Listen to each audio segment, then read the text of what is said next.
politike avatimise kuenda mberi kuti makakutiendesa kumberi avatitadzise kuenda mberi vachapepuka nhungu taenda mberi I got the blessings from Jah apana chekukosha keep shining like a star.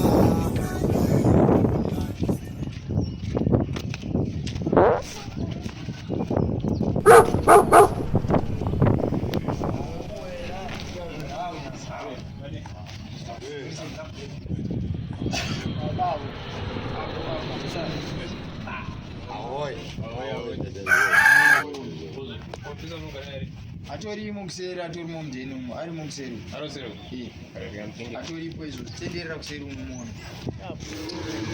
anotonijairira zvesho enda unoona munhu iyeyo ndiwo mari yako munhu akampa mari chikuti chiti ari padambudziko arimo mundaraunda muone kuti ndiwo mari yako iwe atorine mari anotaekure zvikuru apo nezvikweretiye ari kuerembedza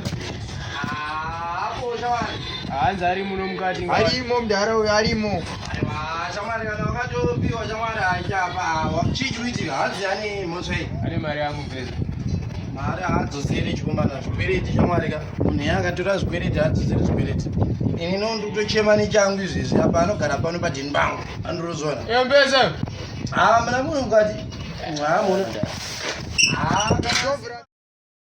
muna chiko kuita neziko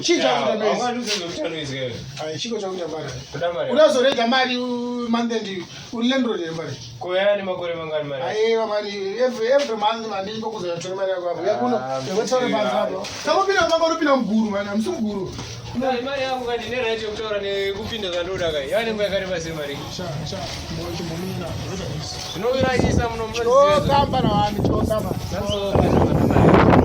kuona chi arikautsvaga mari yako zvomumira mureza vanhu chamwa ndoda mari yangu pana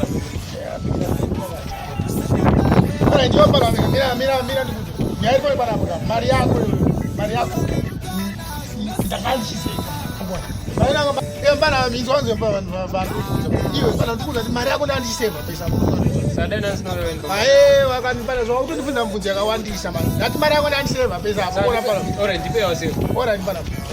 5 rand ona mari yako 5 rand pasara 995 mari yako unoyachirwa pere kwemwedzi shamari pa 1000 ukundipa 5 rand pa 1000 pana wakutondibvunza yotenge manager pamari yosha ndo mari andinayo sofa wozova uda tutenga uda torwa neni panhawe mari yandinayo mari yandinayo ubona mari yako 5 rand manager 1000 undipa 5 rand 995 pere kwemwedzi unotora neti mwedzi chipere aizvinopedza ndezvako ndinokudzatisa ndomara ndinayo sofa uzwe ndakuudza futi last week sazvazatogotabatira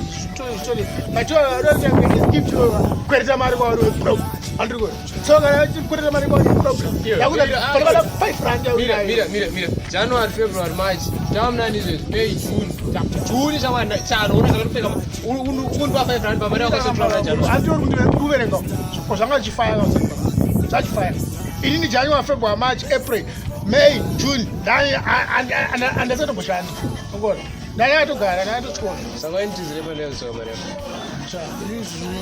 yako homwesha mari yako ndakuisa apa mari yako handapa mari yako hazoperi musha apo tosazvawanda January ndobva kugope kai kana sekuru akwane nyoka timbire nhasi manene kutoganza pamari yangu andisi ora yawa bobona chitika mari yo chitika mari yo chitika mari yo 5 rand yako kai alright bo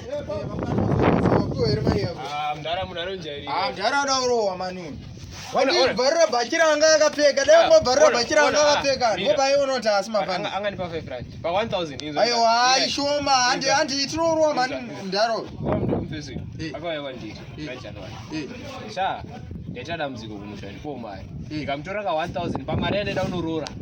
Ndobva ndamupa. Anditika. Iko so January, February, tamna June. Ari kundipa 5 rand pa 1000. Panguva yese. Andi kwari. Sawa kuenda nayo kwa chimweni. Ayo, 5 rand yazviri. Uruenda nayo kwa chimweni. 5 rand. Ira ugadzirwa mani. Sebata.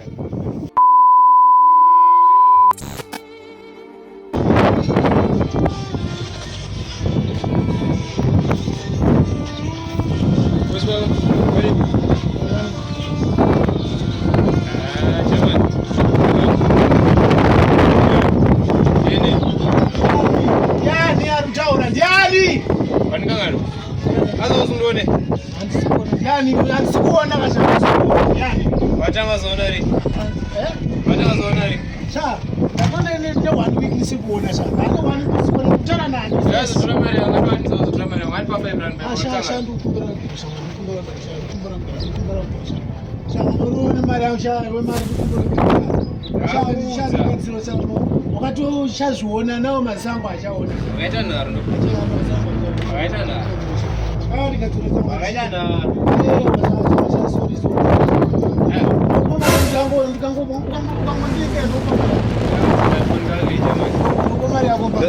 ndoza twaje upenyu izvo ndoza twaje upenyu ina kwazona kuti zvakashandira hapo wangu ndiko mari yako I got the blessings from Jah.